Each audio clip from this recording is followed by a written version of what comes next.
কি রুজিনা বেগম। আপনার মেয়ে? আমার মেয়ে। আপনার মেয়ের বাবার বাড়ি কোথায়? তরফপুর। তরফপুর। আর যেখানে বিয়ে দিয়েছিলেন এটাও তরফপুর। আচ্ছা, এই যে ঘটনা ঘটলি সম্পর্কে আগে কোনো কিছু আমরা আন্দাজ করতে পারছিলেন? না, কিছু জানেন না? জানি না গো। কালকে নাতি নাতিন কয়জন আপনার? দুইজন। দুইজন। মেয়ে আমি পাইলি, মেয়ে পাইলে আমি বাজার স্কুলে পড়বার দিছি। মেয়ের 15 বছর খোলা হইলো মাদ্রাসা দিছে মির্জাপুর শাহিন মাদ্রাসায়। মেয়ের জামাই কি কাজ করে? মেয়ের জামাই বিদেশ থাকছে।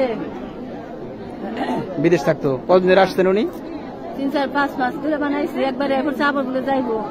আমার যে ছেলে এরকম একটা ঘটনা ঘটলে আগে কোনো কিছু আমরা টের পান নাই? না না, কিছু জানেন না? কালকে গেছে, কালকে যে আতি বেলা থেকে পারছে। আমি কিছু না, তোমার মেয়ে দিন না, তুমি দুদিন পর আমার মেয়ে মারবা না, তাই করবা না। আর নাম ভালো গেছে, মারবো না। ঠিক আছে, জানলেন আসলেও যাকে হত্যা করেছে রুজিনা বেগম তার আম্মা কথা বললেন। প্রচুর দর্শক, ওনারাও জানেন আসলে ঘটনাটা কেন কি জন্য ঘটলো, নিজেও জানে না, আগে জানতো না বিষয়টা।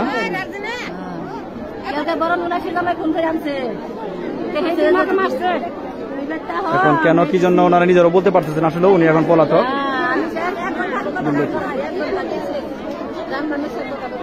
এই যে ঘটনা ঘটলো আশেপাশে কোনো মানুষ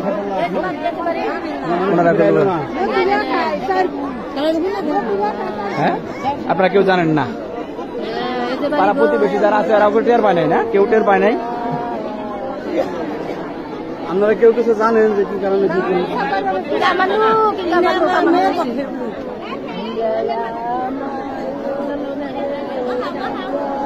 শুনলেন আসলেও মা তার মেয়েকে হারিয়ে দিশেহারা। এই মুহূর্তে এই ধরনের নিউজ করাও কঠিন কাজ।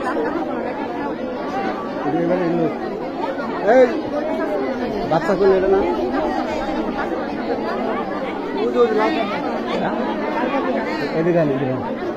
জিজ্ঞেস করে নাই, কথা বলতে বলবেন।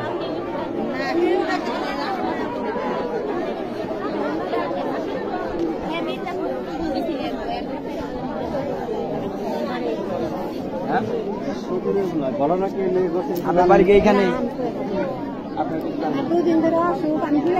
এই বাড়ি টাকা